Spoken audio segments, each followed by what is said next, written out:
नमस्कार, प्रणाम। मेरा नाम डॉक्टर इंद्रदमन तिवारी है और सबसे पहले मैं आप सभी को बधाई दूंगा, धन्यवाद भी कहूँगा, शुभकामनाएं भी दूंगा। आप सभी जो लखनऊ विश्वविद्यालय से और लखनऊ विश्वविद्यालय से संबद्ध लॉ कॉलेजेस से LLB 3 ईयर्स के छात्र थे, 3 वर्ष का आपका ये जो सफ़र है, यात्रा है, दौर है, वो अपने आखिरी पड़ाव पर है, आखिरी पायदान पर आप हैं। तो आप सभी के उज्जवल भविष्य के लिए ढेर सारी शुभकामनाएं, खूब खूब बधाई। और हम लोग इस वीडियो में बात करने वाले हैं LLB 3 ईयर्स कोर्स में 3rd ईयर 6 सेमेस्टर का जो paper code 605A paper 5 elective group 2 है, कॉन्स्टिट्यूशनल ग्रुप A1 है, पेपर 1 मीडिया लॉ का है। तो ये आपका पेपर है, मुझे लगता है रिटन का आखिरी पेपर है। कुछ वाइवा वगैरह बचा अगर हो तो उसको हम लोग नहीं कंसिडर कर रहे हैं, लेकिन ये लिखित में आपका आखिरी पेपर है। 4 यूनिट का आपका सिलेबस है। पहली यूनिट में मीडिया का इंट्रोडक्शन है, जिसमें आपको मीडिया की डेफिनेशन पढ़नी होती है, मीडिया से आप क्या समझते हैं, मीडिया के फॉर्म्स मीन्स कितने प्रकार की मीडिया है, मोड मीडिया फ्रीडम, यहाँ से आपको एक सवाल मिलता है। दूसरी चीज़ है rights, privileges and liabilities of media. Media के पास क्या राइट्स हैं, मीडिया के क्या क्या प्रिविलेजेस हैं, मीडिया के ऊपर क्या लाइबिलिटीज़ हैं। आज के समय में हम सभी, चाहे वो सोशल मीडिया हो, चाहे वो प्रिंट मीडिया हो, चाहे वो इलेक्ट्रॉनिक मीडिया हो, कहीं से भी अछूते नहीं हैं। अपनी राय बनाने में, अपनी चीज़ों को कहने में, अपनी चीज़ें एक्सप्रेस करने में हम लोग मीडिया से बहुत सहयोग लेते हैं, समर्थन लेते हैं, उनसे सुनते समझते हैं। इस कारण से मीडिया के ऊपर एक बहुत ही बड़ी लाइबिलिटी है। मीडिया के पास क्या फ्रीडम है और मीडिया के ऊपर सेंसरशिप क्या लगती है। दूसरी यूनिट है कौन से लॉज हैं जो मीडिया से रिलेटिंग है। पहला है common law principles dealing with media. दूसरा है defamation, libel, slander, privacy, sedition, obscenity, indecency, communal harmony. Communal harmony पर मीडिया को हम लोग खूब देखते ही आए हैं। Insults to national honour, indecent representation of women, drugs and magical remedies, copyright and press है। तीसरी यूनिट में media and legislature and judiciary को लेकर के, जिसमें आपको पढ़ना होता है privileges and immunities of journalist. Journalist के पास क्या प्रिविलेजेस हैं, क्या इम्यूनिटीज़ हैं। अभी आपने हाल में देखा होगा कि पहलगाम की घटना के बाद कश्मीर में बहुत सारे पत्रकारों ने कवर किया, बहुत सारे पत्रकार वहाँ पर गए, तो उनके पास जहाँ पर आम व्यक्ति जा करके सूचना नहीं ला सकता है, वहाँ पर भी प्रेस के लोग जा रहे थे। तो वो जा रहे थे, वो उनका प्रिविलेज है, उनका विशेषाधिकार है। लेकिन हम लोग जैसे पहले यूनिट में बात करें, लाइबिलिटी भी है। बार बार सरकार को कहना पड़ रहा था कि आप कोई ऐसी चीज़ का प्रसारण मत करिए, आप कोई ऐसी चीज़ मत दिखा दीजिए जो किसी शत्रु को, किसी विरोधी को या किसी घुसपैठिए को देख करके उसमें उसको लाभ मिल जाए। तो जहाँ आपके पास प्रिविलेजेस हैं, इम्यूनिटीज़ हैं, वहीं पर आपके पास कुछ, आपसे मेरा मतलब मीडिया से है, आपके पास कुछ सेंसरशिप करने के लिए आपके ऊपर है, और कुछ आपकी जो फ्रीडम है उसको कर्टेल भी किया जा सकता है किन्हीं परिस्थितियों में। लेजिस्लेटिव रिपोर्टिंग का मतलब क्या होता है, उसकी एक्सटेंट ऑफ लाइबिलिटी क्या है, justification, judicial analysis, media trial. यहाँ से आपको एक बड़ा सवाल मिलता है। खूब होता है मीडिया ट्रायल, किसी भी मामले में, किसी भी मुकदमे में 4 प्रवक्ता बैठ करके सबसे पहले अपना जजमेंट टीवी पर ही सुनाते हैं। पार्लियामेंट्री प्रिविलेजेस का क्या मतलब है, संसदीय विशेषाधिकार से आप क्या समझते हैं, मीडिया के संदर्भ में ही है। Privileges and immunities of journalist involve in legal reporting. Legal reporting में तमाम सारी वेबसाइट्स हैं जहाँ से आप जो जजमेंट वगैरह पढ़ा करते हैं, तो उनके पास क्या प्रेरोगेटिव है, उनके पास क्या प्रिविलेजेस हैं, उनके पास क्या इम्यूनिटीज़ हैं लिखने के लिए। कई बार ऐसा होता है कि थोड़ा सा आलोचनात्मक लिख, जैसे कोई जजमेंट आया, जैसे भी हाल में आपने बेला त्रिवेदी जी का मामला देखा होगा, तो उनके विदाई को लेकर के, जो बाइकआउट को लेकर के कुछ भी था, अब उसमें लिखने में, उसी मसले को लिखने में क्या सजगता बरतनी है, कितनी सतर्कता बरतनी है, क्या लिख सकते हैं क्या नहीं, इसका विशेष ध्यान रखना होता है लीगल रिपोर्टिंग करने के समय। अगला है extent of liability for contempt of court. आप सभी कंटेम्प्ट ऑफ कोर्ट एक्ट जो प्रोफेशनल एथिक्स के अंदर अंतर्गत आप पढ़ करके आए हैं, तो वहाँ पर आपकी जो लाइबिलिटी है, extent of liability for contempt of court, scope of defences and justifications, civil and criminal contempt and contempt of court act 1971। यहाँ आपको मदद एक मिल जाएगी, ये कि सवाल यहाँ से जो आएगा वह पिछला पढ़ा हुआ, थोड़ा सा वहाँ आपको मदद मिल जाएगी। Comparative study of the position in other common law countries. Bharat के अन्य कॉमन लॉ कंट्रीज के साथ जो पोजीशन है उसकी तुलना करनी है।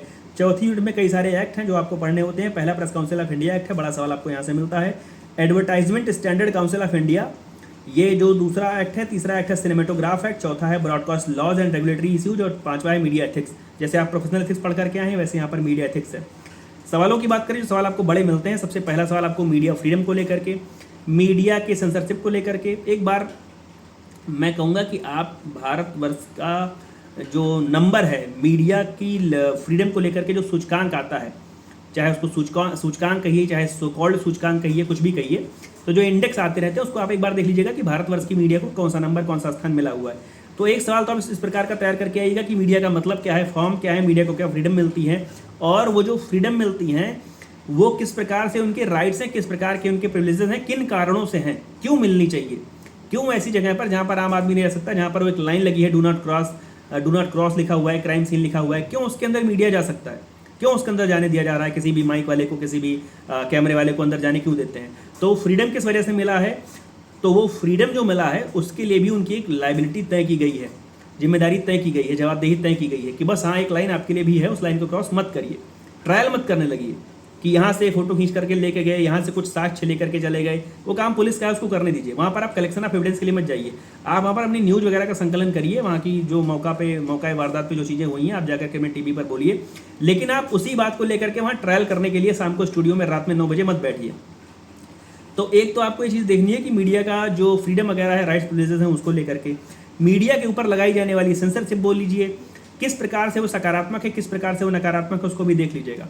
और मीडिया के ऊपर जो सेंसरशिप लगाई जा रही है उस पर अगर कोई हालिया बड़ा case law, leading case law होगा, उसको भी पढ़ करके जाइएगा कि किसी ऐसे केस लॉ में किसी पत्रकार को, बड़े पत्रकार को फटकार लगाई गई हो, या किसी बड़े पत्रकार से कहा गया हो कि आपके जो शब्द थे वो डेरोगेटरी थे, वो सही नहीं थे, टीवी पर बोलने लायक नहीं थे। तो इस प्रकार से अगर कुछ भी हो, नया हो, एग्जाम्पल हो, उसको आप देख लीजिएगा। दूसरी यूनिट में जो मीडिया से रिलेटेड लॉज हैं, तो किसी भी प्रकार से ऐसी कोई बात नहीं की जानी चाहिए टीवी पर जो डिफेमेशन हो, जो लाइबल के कैटेगरी में आए, जो स्लैंडर की कैटेगरी में आए, या सेडिशन की कैटेगरी में आए, या ऑब्ससेनिटी या इंडिसेंसी को बढ़ावा दे रहा हो, या दो पक्षों में, दो गुटों में, दो समूहों में कुछ कम्युनल हार्मनी को डिस्टर्ब कर रहा हो। कुछ ऐसी बात आप कह रहे हो टीवी पर बैठ करके जिससे सांप्रदायिक उन्माद बढ़े, दंगे होने की संभावना हो, मार काट होने की संभावना हो, आपको एक छोटी सी बात कह करके ऐसे उस पर क्वेश्चन मार्क लगा के चले जा रहे हैं, ताकि लोग उस क्वेश्चन मार्क का आंसर ढूंढने के लिए रोड पर चले आएँ, चौराहे पर चले आएँ, अस्त्र शस्त्र के साथ चले आएँ।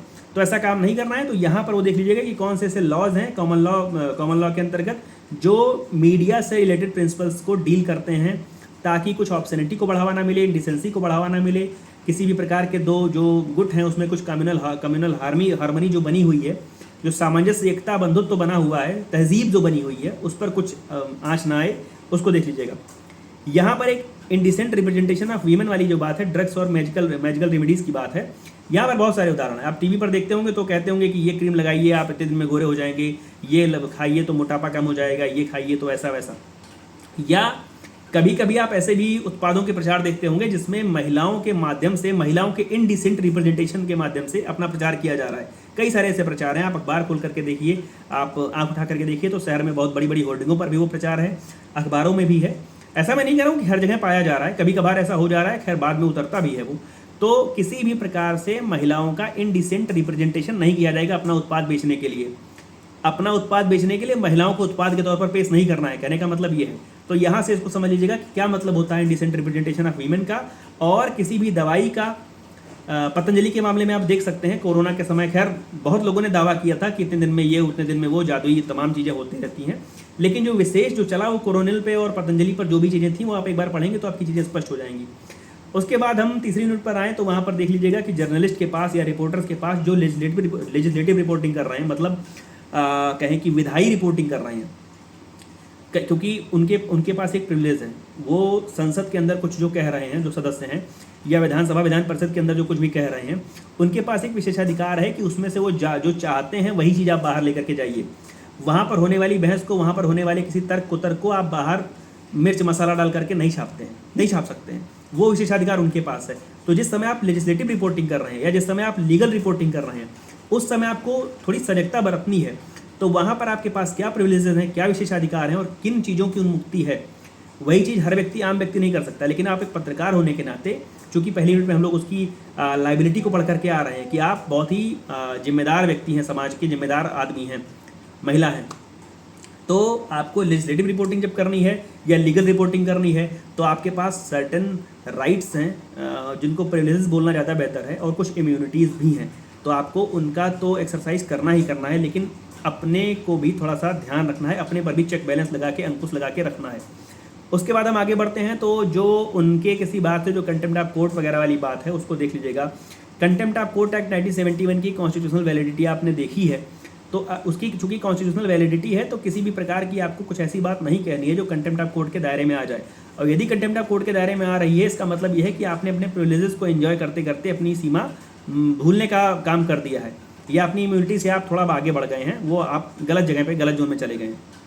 तो किस प्रकार से होता है उसको आप समझ लीजिएगा, उनके क्या रूल्स हैं, क्या कायदे हैं, क्या नियम है, उसको देखिएगा।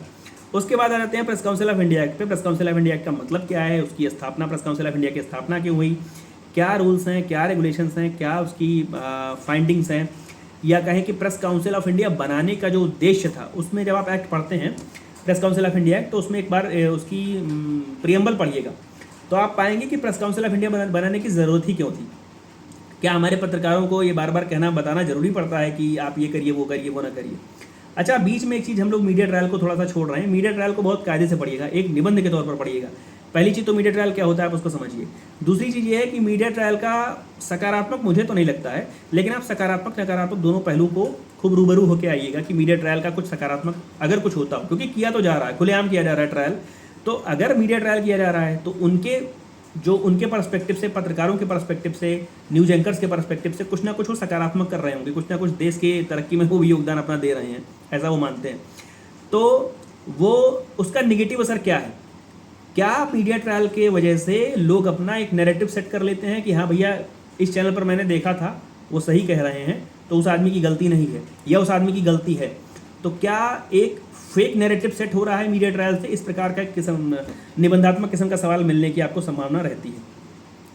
दूसरी चीज़ advertisement standard council of India है, जो हम लोगों ने ऊपर कहा कि किसी भी प्रकार का कोई गोली है, कोई दवाई है, कोई सिरप है, कोई टॉनिक है, कुछ भी है, तो उसमें आप बढ़ा चढ़ा करके आप कुछ नहीं पेश कर सकते कि आप ये खाते ही अगले दिन आप 4 फीट के हो, 5 के हो जाओगे, 6 के हो जाओगे।